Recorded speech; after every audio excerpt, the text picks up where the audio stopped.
Yung mga kaming, ito yung setup natin, no? So, ngayon ay alas 2 ng hapon. So, kaya niya aircon. 0.6 aircon. Yan, patakbo niya. Yan, ito yung battery niya. Yan, ito yung kanya output. Tapos, mga 6 Hz. 86 na battery natin. And yung PV natin 100. So, yung harvest niya 900 watts. Yung load natin 1.2, 1.3 kilowatt. Yan. Output load. Yan. Yung load niya 40%. Okay, mga kaming, dumating na yung ating inverter, no? Hybrid, Dimuda 3.6 kilowatt. So, ang nangyari kasi dito, mga kaming, nagka-problema yung aking 3.6 kilowatt at sinet ko yung seller, nireturn ko. So, minor ano lang naman, yung button lang niya, yung down button, hindi gumagana. So, ang ginawa ko, nireturn ko. Tapos, ito, nag-order na lang uli ako. Tingnan natin kung okay na siya. So, running pa naman siya, pero binalik ko siya kasi 7 days pa lang. So, 1 week pa lang ay nagkaroon na siya naman. So, subok uli. Ganun lang talaga. Okay, so unbox ko muna to.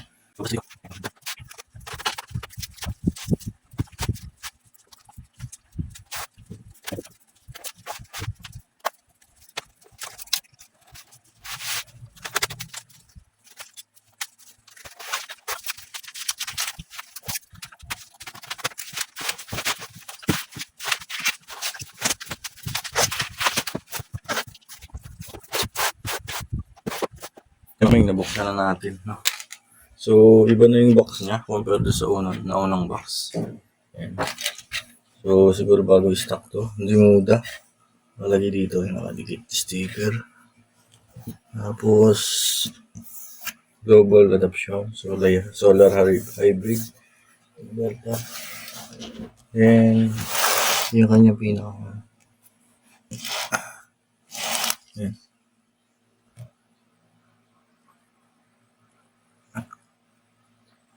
3.6 kilowatt. So, may wifi itong kasama. Order natin yung wifi. So, nabili ko ito sa halagang 11,000 ata. Total. Ayan. Lagay ko na lang dyan. So, ito yung binili ko.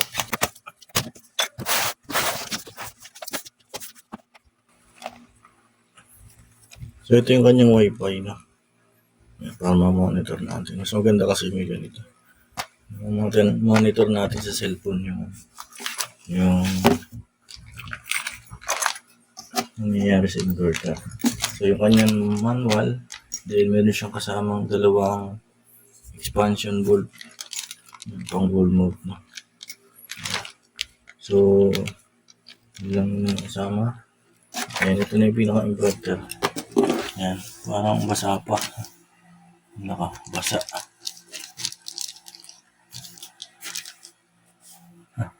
Parang ano naman. Sana hindi na damage. Ayan, yung basa yung loob. Nag-moist yun. Nag-moist. So, i-alisin muna natin dito sa box.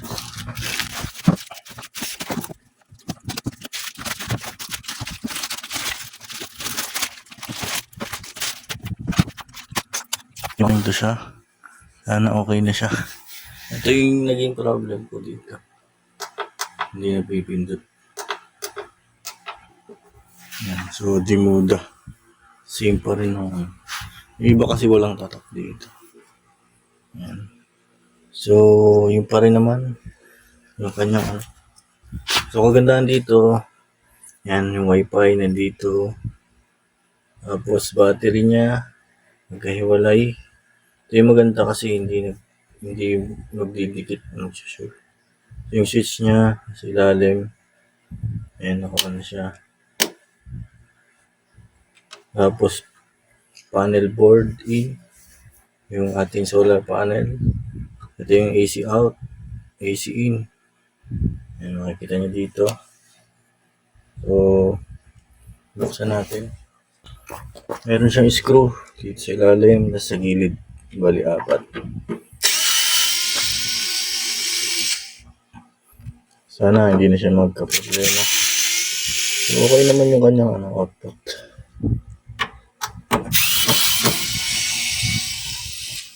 Binalik ko lang kasi hindi natin mapapalitan yung setting pag sira yung button. Yan. So, ito. Yung kanyang panel board. Input. So, medyo tabingi. Hindi ko alam bakit ganyan. Tabingi lang ito. Ano nangyari?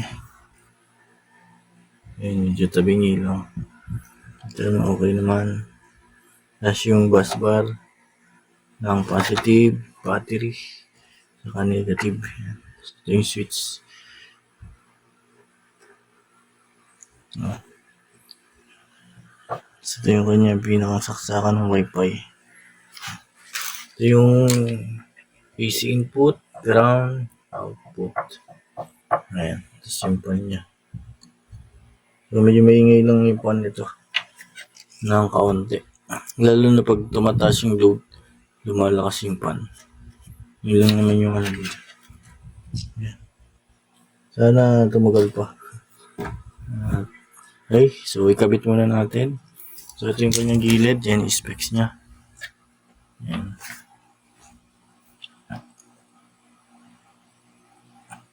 So, kakadating lang nito mga kaming at ikabit na natin para magamit. So, 2 p.m. ngayon. Dumating siya. In-order ko kahapon ng 1 p.m. Dumating ngayon ng 2 p.m. Isang araw lang. Bilis. So, bakit ito yung in-order ko? For 3.6. So, ito kasi yung may stock. Yung 4.2 kilowatt kasi ay anong tawag dito? Walang stock. Naka-pre-order. So, 20 days po bago dumating. So, ito meron namang stock. Ito na lang yung kinuha ko. Okay mga kaming. At kabit ko muna. Punta muna tayo sa ating setup. Mga kaming, naikabit ko na siya. Ayan. Dala screw. Screw nyo lang dyan. Pasabit. No? So, bago dumating sa inyo to, testing nyo muna mga kaming. Yung battery. No? So, naikabit ko na din. Yan. Negative, positive. Huwag nyo muna kabitan ng output. Saka input. Ito yung kanyang positive. Pumunta dito. Ayan. Tapos pupunta dito. Ayan. Tapos negative. Ito naman dito. So, okay na siya. Tapos, naka-on na siya. Ayan, dito yung switch. So, subukan na natin i-on. Natin gagana. Ayan, gumana naman. So, isi-set muna natin siya. No? So, sa pag-set sa kanya, wala siyang input tsaka output ng gumagana yung pan. So, indicator, LED. Ayan. Parang baligo pa. Nag-i-issue natin itong down button. Sana okay na ulit. Ayan. So, iset muna natin. May output na siya na 230 volts. Ayan. So, enter lang natin. Press nyo lang, hold. Ayan. So, okay na yan. Hindi na natin galawin 230.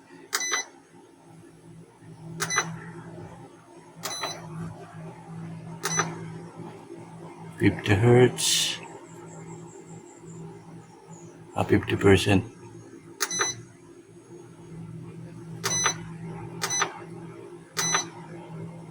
Ito 50 Hz. Yan. Hindi natin mabago kasi wala pa tayong input. So, kailangan na ng input para mabago natin. Auto-adapt naman yan. 6 Hz. Yes.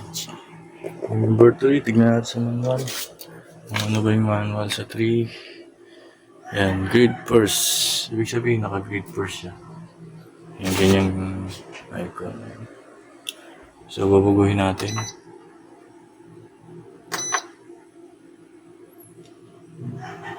Ilagay natin PV. Yan, panel board only. Tapos, pwede ding panel board, battery, grid.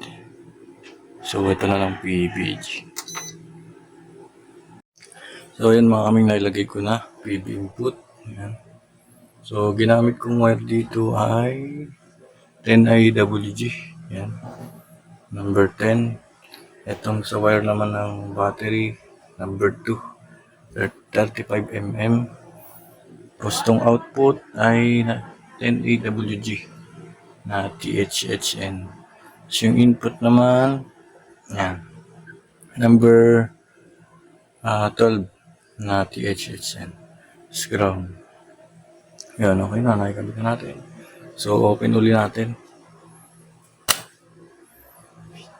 Tapos, switch ilalim. Buhay natin. Ayan, nabuhay naman na. So, umilaw lahat. Ibig sabihin siguro ay ano na. May mga supply na siya. Ayan. So, ganyan yung kanyang input. Ayan, may output na siya. So, ito kasi nakameral ko pa to. Ayan. Ayan, nakameral ko yan. Pag nakailaw yung green meral ko, pag nagpula, saka lang siya lilipat sa ano. Ayan. 215 volts. Ayan, may nilalabas yung 220. So, pwede na natin iangat yung panel natin. Ayan. So, ito yung panel ko. Breaker. Subukan natin. Angat natin. Yan, nakangat na. Ayan, na-detect na niya na may panel na. Ayan. So, nag-charge na siya ngayon. Then, may output na siya sa load. No? So, wala pa tayong output. Ito yung ating output ng inverter. Yung ito. Pupunta yan dito. Pupunta dito. Dito. Lalabas yan. Pupunta dito. Yan. So, pag inon ko yan, lilipat tong, on natin. Ayan, nabuhay na to. May delay yan. 5 seconds yan. 3, 2, 1, lilipat yan. Ayan, lumipat siya. Ayan. 230 volts. Ayan. Ang load natin, 575 watts. Ayan, solar na yan. So, 3.8 ampere yung kanyang output. May stable na. So, yun. Okay na siya. Ayan, wala pa tayong input. So, para maging 60 Hz, yung ating, yun nating input. So, ito yung input ko. Ayan. From grid, ayan, sa taas, out niyan, papunta yan dito. So, natin, input yan. Makikita nyo dito, may AC side. Ayan, na-detect na niya. Input, 250 volts. Okay na, naka-input na yan dyan. Yan na natin yung setting para ma-adapt niya. No? So, hold natin yung enter.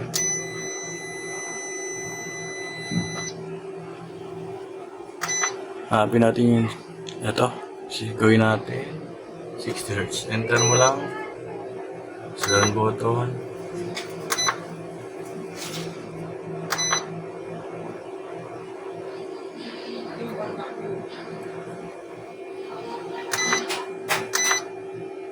Wala pa, Okay, mga kaming testing lang natin na input lang. Pinatay natin yung breaker or yung inverter, no? So, ayan, binasa na. Umilaw na yung So, palitin natin sa 60 Hz. Enter mo lang, hold. Tapos, number 2. Yan.